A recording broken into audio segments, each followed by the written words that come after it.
రామాపురం అనే అడవిలో రకరకాల జంతువులు ఉండేవి. ఒకసారి ఒక చెట్టు కింద కోతి, జింక, కుందేలు సరదాగా కబుర్లు చెప్పుకుంటూ ఉన్నాయి. అప్పుడే అక్కడికి ఒక ఎలుగుబంటి పిల్ల ఏడుస్తూ వచ్చింది. వెంటనే దాని దగ్గరికి వెళ్లి, ఏమైంది, ఎందుకలా ఏడుస్తున్నావు అని అడిగాయి ఆ జంతువులన్నీ.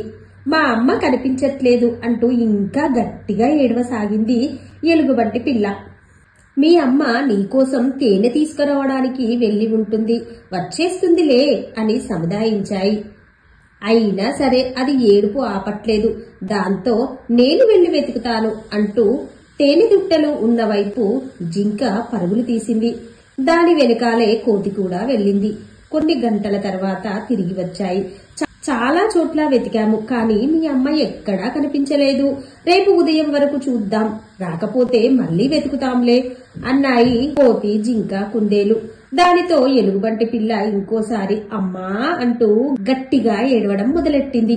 దాంతో కుందేలు ఎందుకైనా మంచిదని ఒకసారి ఎలుగుబంటి గుహ దగ్గరికి వెళ్లి చూసింది. లోపలే హాయిగా గురకపెట్టి నిద్రపోతుంది ఆ తల్లి ఎలుగుబంటి. కుందేలు తిరిగి వచ్చి, మీ అమ్మ గుహలోనే ఉంది కదా అంది.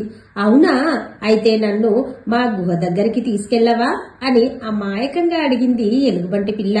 అంటే నువ్వు మీ అమ్మకు చెప్పకుండా గుహ వదిలిపెట్టి బయటకు వెళ్లావు, దారి తప్పిపోయి ఇప్పుడు అమ్మ కనిపించట్లేదని ఏడుస్తున్నావా అన్నాయి కోతి, జింక, కుందేలు. ఇంకెప్పుడు ఇలా అమ్మకు చెప్పకుండా ఇల్లు వదిలిపెట్టి బయటకు వెళ్లవద్దని చెప్పి తర్వాత దాన్ని తీసుకెళ్లి తల్లి ఎలుగుబంటికి గుహ వద్దకు వెళ్లి ఆ పిల్ల ఎలుగుబంటిని అప్పగించాయి.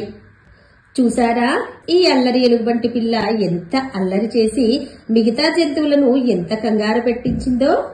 ఈ తుంటరి ఎలుగుబంటి పిల్లకు ఒక లైక్ వేసుకోండి, ఈ వీడియోని షేర్ చేయండి. ఈ కథ నచ్చితే ఛానల్ని తప్పకుండా సబ్స్క్రైబ్ చేసుకోండి. ఉంటానండి. Thank you for watching.